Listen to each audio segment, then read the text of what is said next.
नमस्कार मित्रांनो. कालच्या व्हिडिओमध्ये मी थोडासा अस्पष्टपणे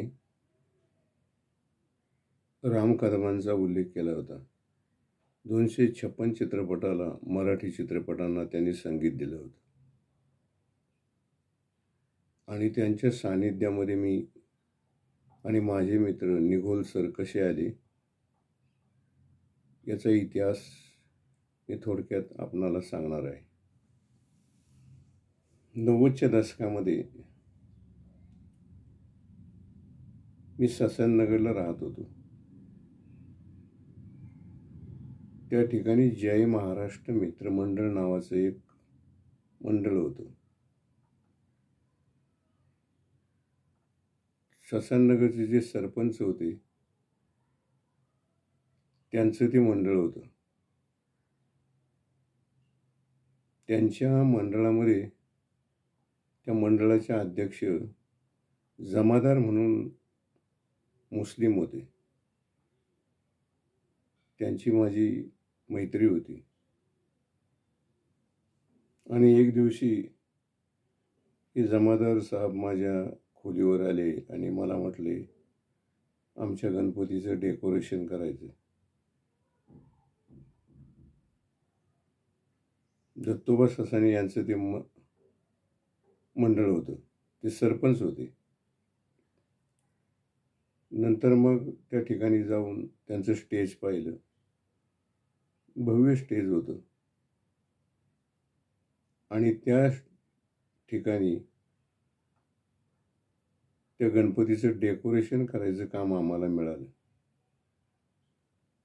साधारण 89 ते 94 पर्यंत विविध प्रकारचे देखावे त्या ठिकाणी आम्ही सादर केले होते. फिरत्या मूर्ती होत्या हलणाऱ्या आणि बॅकग्राऊंडच्या बाजूला आमचं पेंटिंग असायचं. बऱ्याच वेळा त्या डेकोरेशनला प्रथम क्रमांक मिळाला. त्यावेळी कॉर्पोरेशनच्या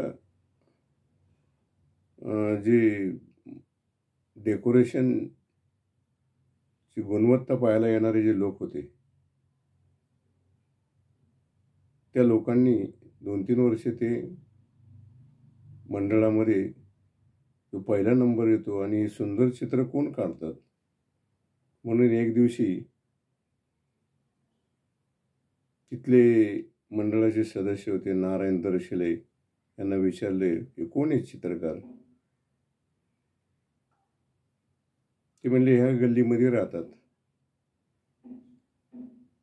मग ते माझ्याकडे त्यांना घेऊन आले. त्यामध्ये नवी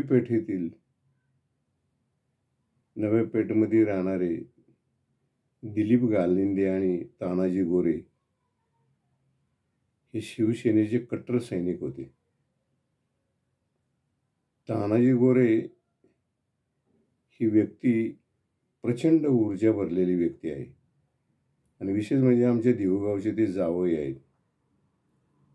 बाळासाहेब ठाकरे यांचा 65वा जो जन्मदिवस होता त्यावेळी तानाजीरावांनी 65 वेळा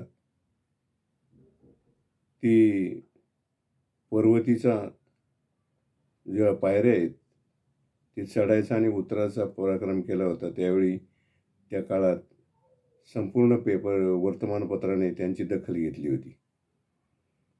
ते दोघांची आमची ओळख झाली आणि त्यांनी आमची कॉर्पोरेशनमध्ये शिफारस केली. 1992ला डी.जे. खिलारे नावाचे पुण्याचे महापौर होते. त्यांच्या हस्ते सुंदर डेकोरेशन करणारा म्हणून माझं कॉर्पोरेशनच्या सभागृहात सत्कार झाला. तानाजीराव यांची आमची मैत्री वाढतच होती. त्यावेळी काय मोबाईलचा जमाना नव्हता, पण आम्ही पुण्यात गेलो त्यांच्या घरी जायचो. एक दिवस आमचे दिलीप निगोल सर आणि मला त्यांनी सांगितलं की इथे गांजवे चौकात आमची देवी बसती, या देवीचं डेकोरेशन कराल का तुम्ही? म्हणलं करू. आणि ते डेकोरेशन करायचं काम मी शॉर्टमध्येच बोलणार आहे, जास्त डिटेलमध्ये नाही जाणार. आम्ही घेतलं. 2-3 वर्ष ते काम करीत होतो. त्यांनी एक आम्हाला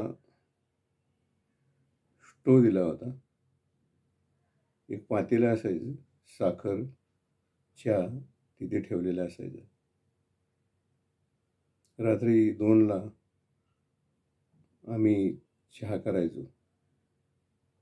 पण 2-3 वर्षामध्ये एक मुलगा असा होता की ह्या त्यांच्या मंडळातील सर्व मुलं निघून जायची, पण एक मुलगा मात्र कायम आमच्या सेवेसाठी असायचा. तो आमच्या हाताखाली रंग द्यायचं काम करायचा. आम्ही त्याला कधी काही बोललो नाही, तू कोण आहे काय आहे, आम्हाला चहा करून द्यायचा. एक दिवस मी त्या पेंटिंग करताना स्टूलावर चढलो होतो आणि त्याला मी सहज विचारलं, भाऊ तुझं नाव काय रे? तो म्हणला माझं नाव उदय.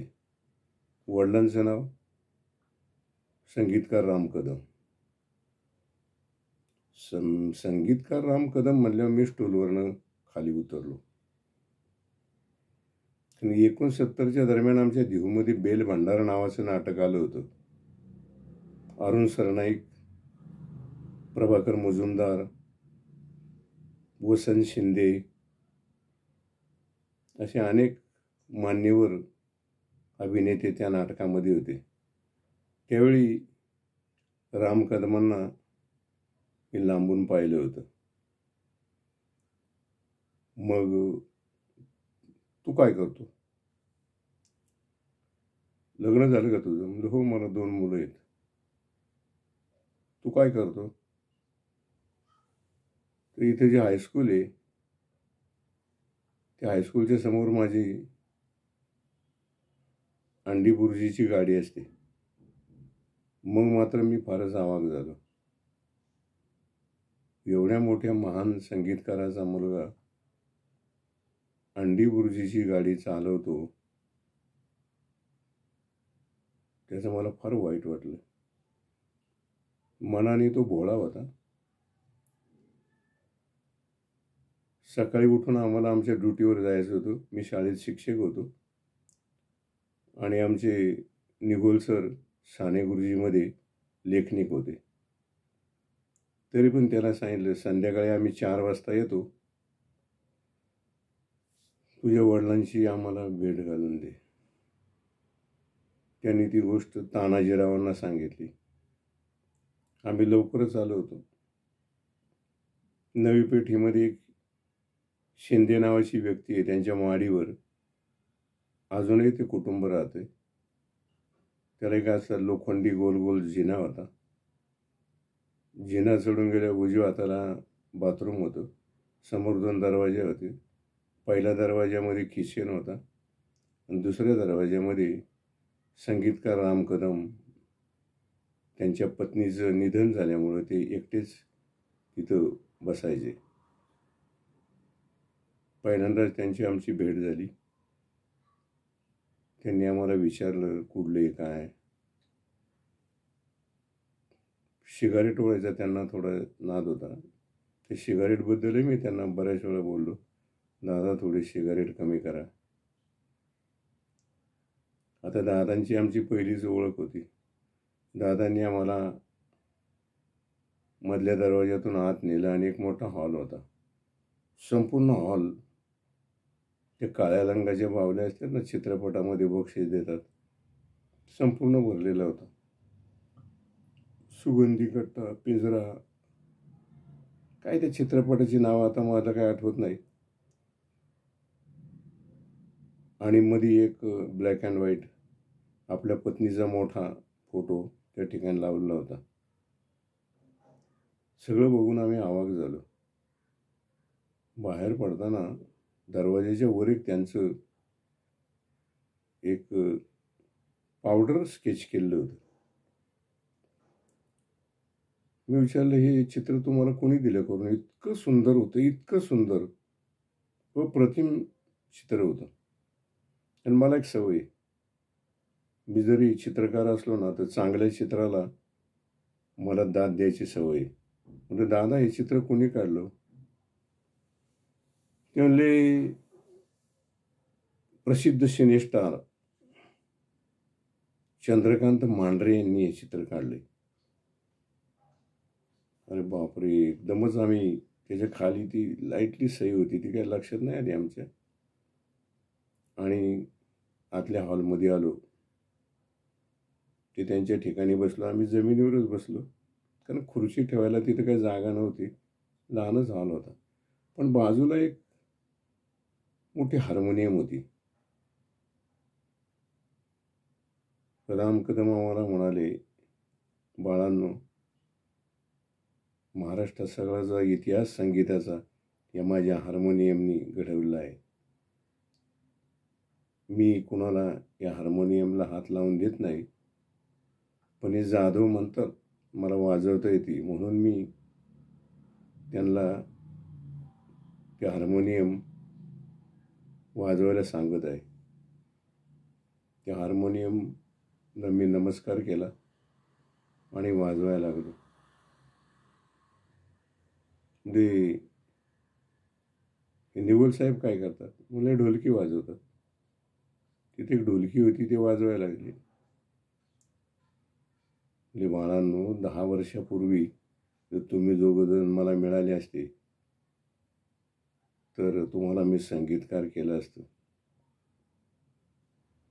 म्हणजे प्रत्येक संगीतकार स्वतः आपलं नाव कसं होईल याचा प्रयत्न करीत असतात, आणि तुम्ही आम्हाला कसं काय संगीतकार?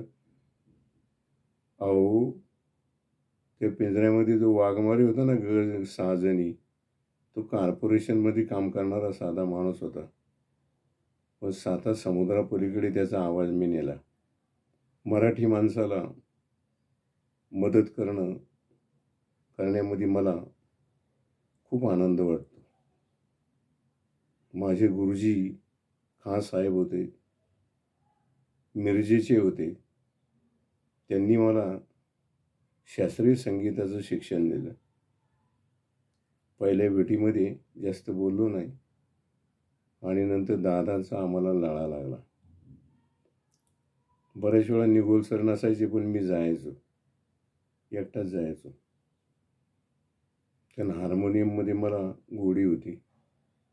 त्यांच्या ते वेगवेगळ्या लावण्या मी चेक करून पाहिल्या. लावणीमध्ये विनवणी असते,